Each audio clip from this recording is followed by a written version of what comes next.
The doshic type tends to tell us what type of underlying disorder there is. And it was that underlying disorder that caused the seeking and the use and abuse of a substance or a behaviour. And when you take that away, you'll still be left with it. So we have to have that idea of self, so the vehicle and how we can take care of that. My work and my pleasure is to introduce a sense of identity that is somewhat positive. So even though the doshas mean that which imbalances, when we have the constitution explained to us, you see people smile and you see them nodding and you see them nudging each other, and they feel a sense of identity with what we're describing. So we describe the vata nature and the pitta nature and the kapha nature, and they find themselves there. So I know that we would describe the self, the spirit, the source of who we are, our essential nature, and we do have some recognition of that, but Ayurveda makes it real and material for who we are embodied. And the suffering of addiction is definitely because of the embodied state.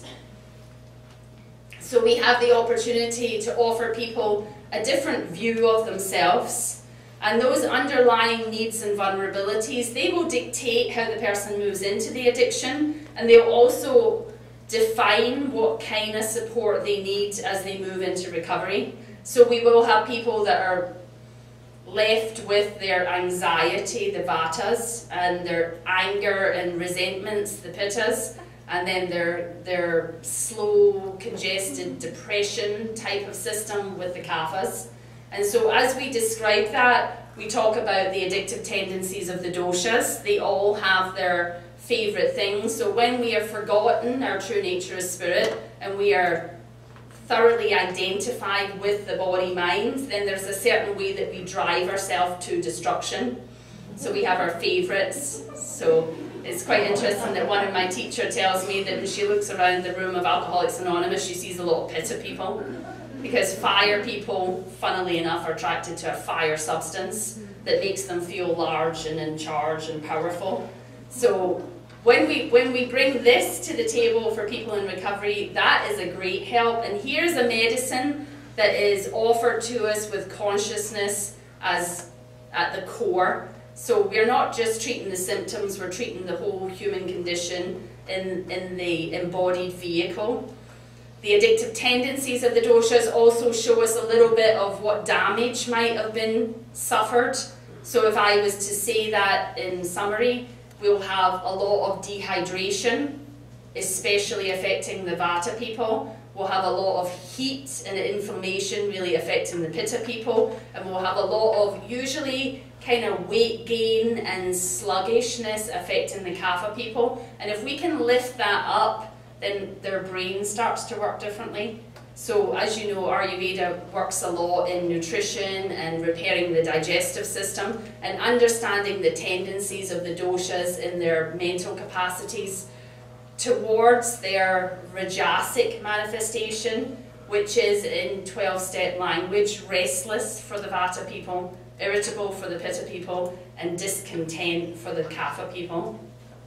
As they move into tamas, we get more serious and we have more dire consequences, and the 12 steps name it just as the doshas and in tamas, that vata people tend to end up in hospitals from self-harm, pitta people tend to end up in jail from harming others, and kapha people are in institutions because they become so passive and dependent that they don't mind being looked after by someone, even if it is an institution. So as you laugh, we laugh, because there it is, this healing path reflected in the 12 steps, and this doshic knowledge and information then tells us how to live well. So I think one of the things that's been missing in our approach to disease and disorder is, what's the goal? You know, beyond self-realization, what does it look like on a daily basis? And so we talk about happy, joyous and free. And that's the promise of the 12-step program. They say, having worked these steps, you will have a spiritual awakening and you'll be happy, joyous and free. And we find again that the vatas end up happy, the pittas end up joyous, and the kaphas end up free. The Vatas manifest a creative, artistic, great communicators, and they have this broad comprehension of diverse topics, and they can really be involved in many things, and they're very vivacious.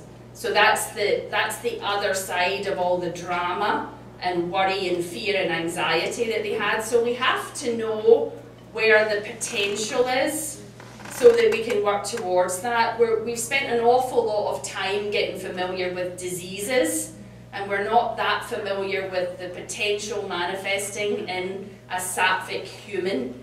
So what does the Pitta look like? So they've been a little angry and critical and controlling in their Rajasic state, and then we point out when you bring that to Sattva, then you have people that are friendly and warm, compassionate, they're great leaders and they're great teachers.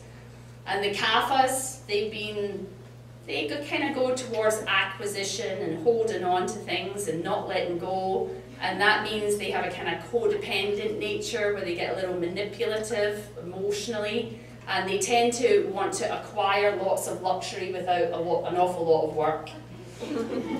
On the positive side, their nature is nurturing and kind. They hold space for other people, they're patient, they're loyal, they're devoted, they are the earth mothers. And so when you have a Kapha friend, you can always feel that it's the same. You go and see this person and there's not a lot of change, and they're stable in your life.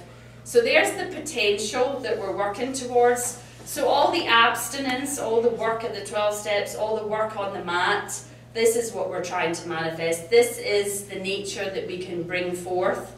And as Swamiji says, this is the light that we bring forth as we do this work.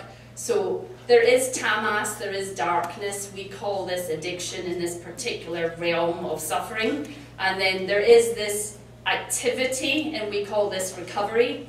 And we work towards getting rid of some of the things that haunt us from the past. Some people have had lives that, it's a terrible tale to hear it, the stories that can be told, but we have to let go of the story. We have to detach from it and center ourselves in the light, in the being of who we are, and then come and share that with people and really improve upon that with the yoga and Ayurveda. So one of our main classes is Life is Sweet. We do a class called Coming Back to Our Senses. So we have identified in the root causes of our addictions that most of us are overly fond of sweetness. And so we can use this to our destruction in an addictive way, or we can bring it into a sattvic realm of being at one with ourselves and taking the medicine from nature and being in satsang and having sweetness in our lives. So we wish you light, we wish you sweetness, and we are very happy that you invited us here. Thank you very much.